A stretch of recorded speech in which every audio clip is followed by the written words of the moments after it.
The Texas sun blazed over the dry red earth, spreading its heat across the open countryside. The year was 1976, and the land hummed with the sound of cicadas and distant tractors. A weathered pickup truck rolled down a dusty road, leaving behind a trail of swirling sand. Inside sat Tom and Mary Carter, a couple in their mid-30s whose faces carried both the fatigue of hard work and the quiet contentment of shared dreams. Mary, dressed in a faded floral dress, looked over at Tom's rough hands gripping the steering wheel. "You think we're crazy, don't you?" she asked softly. Tom chuckled, his eyes squinting against the glare of the sun. "Honey, I thought that the day we got married. But yeah, this might just prove it." In the back of the truck were planks of lumber, a few rusty tools, and a half-empty can of paint. It wasn't much, but to them it was everything. Mary unfolded a wrinkled newspaper clipping she'd been reading all morning. The headline said, "Family of 5 loses home in fire. Local church collecting donations." Her eyes filled with sadness as she traced the photo of a charred wooden frame barely standing against the sky. "They've got 3 kids, Tom," she said quietly. "The youngest's just 6. They're sleeping in their cousin's barn." Tom let out a long sigh, glancing at the endless stretch of horizon ahead. "I can build them something," he murmured. "Doesn't have to be fancy. Just walls, a roof, somewhere they can sleep." Mary smiled, her faith shining through the dust and doubt. "And we'll help them start over." Tom hesitated only a moment, then nodded with quiet determination. "All right then," he said. "Let's build a house." A week later, they arrived at a barren patch of land where the remains of the Riley family's burned home still smoldered faintly. The smell of smoke hung heavy in the air. Tom dropped his worn-out toolbox to the ground, and Mary spread out a set of rough blueprints she'd drawn by hand on lined paper. "We'll start small," she said. "Just 1 room, a kitchen corner. Maybe a porch if we've got enough wood." Tom looked at her, at the fierce spark in her eyes, and felt a mix of pride and love. "Mary," he said softly, "I swear you've got more faith than this whole county." "Somebody's got to," she replied, smiling. Under the unforgiving Texas sun, they began to build. Day after day, Tom hammered nails while Mary painted old window frames white. They worked with blistered hands and hopeful hearts. Curious neighbors stopped their trucks to watch. Some laughed, others shook their heads, but a few offered help. Even the Rileys, whose home had been lost, joined in, carrying wood, holding boards, and learning how to build something from nothing. By sunset one evening, the skeleton of a house stood against the horizon, glowing orange in the dying light. Tom and Mary stood hand in hand, gazing at what they'd created. Later that night, as the Riley family sat inside their nearly finished new home, eating a simple meal under a single lantern, Tom and Mary watched from outside.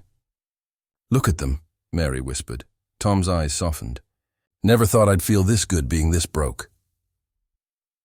A week later, Pastor Samuel Green invited them to speak at his small-town church. The wooden pews creaked as the congregation listened. "You built them a house for free?"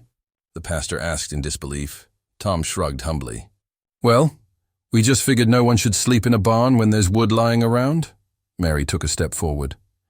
"We want to keep doing it," she said. "One family at a time." The pastor studied them for a moment, then smiled. "You got big hearts, but no money." Tom grinned faintly.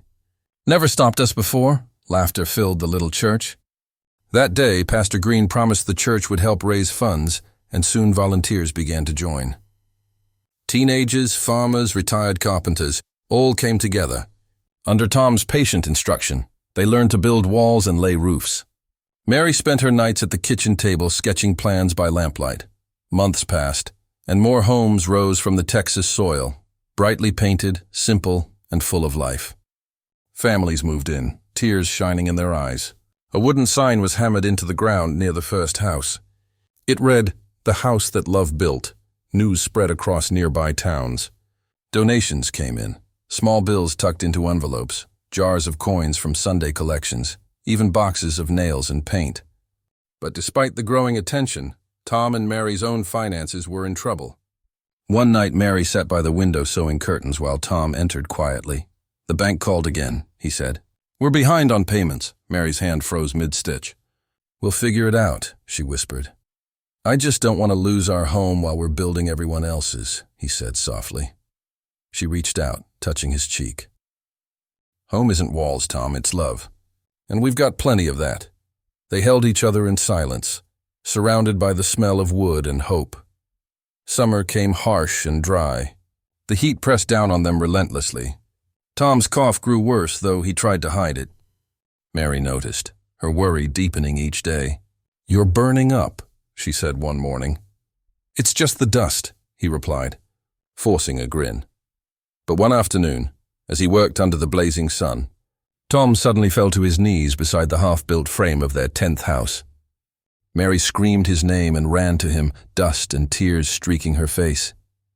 At the hospital, machines beeped steadily in a dim room. Tom lay pale beneath the sheets. Mary held his hand tightly. "You promised me you'd slow down," she whispered through tears. Tom managed a weak smile. "You promised we'd build 10 houses," he murmured. "We only got 9. "Then you better get better," she said, trying to laugh through her pain, "because we've still got one left." He chuckled faintly, his voice thin but warm. "You'll finish it, Mary. You always finish what we start." Her tears fell silently as his eyes closed. Weeks later, under the merciless Texas sun, Mary returned to the site of the 10th house. Her heart ached, but her spirit refused to bend. Wearing Tom's old work shirt, she picked up a hammer and began to lead the volunteers herself. Each nail she drove in felt like a heartbeat, a promise to the man she loved. The house rose slowly, painted in pale blue, Tom's favorite color. When it was finished, the town gathered for a small dedication ceremony. Mary stood before the crowd, holding back tears. "Tom used to say," she began softly, "a house isn't made of wood, it's made of love. Every board, every nail, it's a promise that nobody's forgotten." She cut the ribbon, and the crowd clapped. Behind her, Pastor Green placed a new wooden sign in the yard. "The house that love built, in memory of Tom Carter." Years passed. The small project grew into a quiet movement. Across the countryside, dozens of little houses now dotted the horizon, bright, humble, full of laughter. Mary, now older, walked the same dusty roads each evening, greeting children playing outside and mothers waving from porches. A young reporter followed her one day, taking notes. "Mrs. Carter," she asked, "what made you start all this?" Mary looked toward the sunset. "Love," she said simply. "That's all. One man's love, big enough to build a whole town."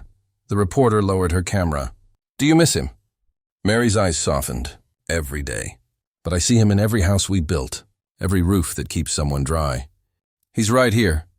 She tapped her chest gently, smiling through tears.